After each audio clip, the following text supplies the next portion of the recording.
Sakit sa mata ng soju na to, mare. Ay, soju.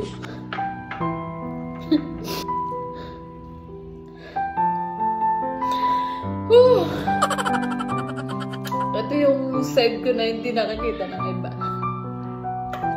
Ayoko sana mamiyak, kaya lang. Alam mo yun, kapag LDR kayo, sobrang sakit. Kahit araw-araw kayo nag-uusap, masakit.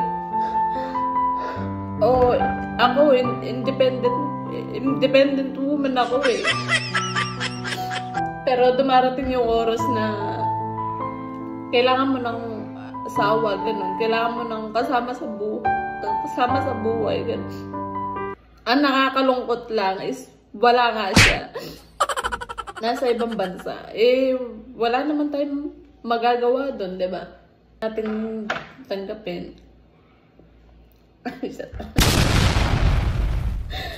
Gusto ko lang sumabay sa trend. Ba't umiiyak ako? Putang. Mga bracelet kayo. Sino ba kasi nagpauso nito? Mga ayot.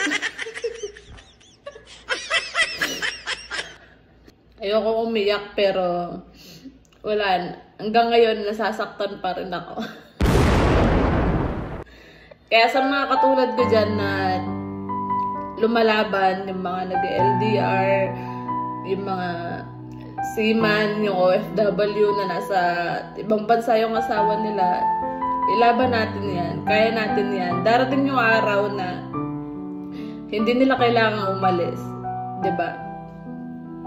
Cheers!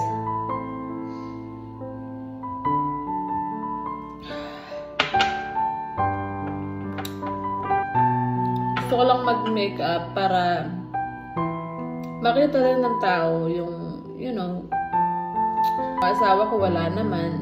So yung mga anak ko yan, kasama ko sila. Pero iba pa rin talaga kapag kasama mo siya dito eh. Iba talaga yung feeling. So, hindi ko alam, minsan nasasaktan ako kasi iba talaga pag kasama mo yung asawa mo dito sa bahay talaga. Pagpasensya niyo na ako, mare, kasi sobrang hirap. Ako kasi 13 years na kami. LDR. Sanay na ako, pero may mga time talaga na nasasaktan talaga ako na inahanap-hanap ko siya, gano'n. Wala akong magawa. Kung pwede lang na ako na lang yung magtrabaho, tas dito na lang siya, diba? Yun. Kaso, hindi pwede eh. Parang hindi pa namin kaya kasi kumuha kasi kami ng bahay. So, kung ako lang yung magtatrabaho dito, parang hindi namin kakayanin siguro. Kasi naranasan na namin yung hirap ng buhay. Ayoko nang bumalik talaga doon. Pasensya na kung medyo naging emotional ako. Gusto ko lang. Wala akong mapagsabihan eh. Ako lang, sa akin lang. Kaya maraming salamat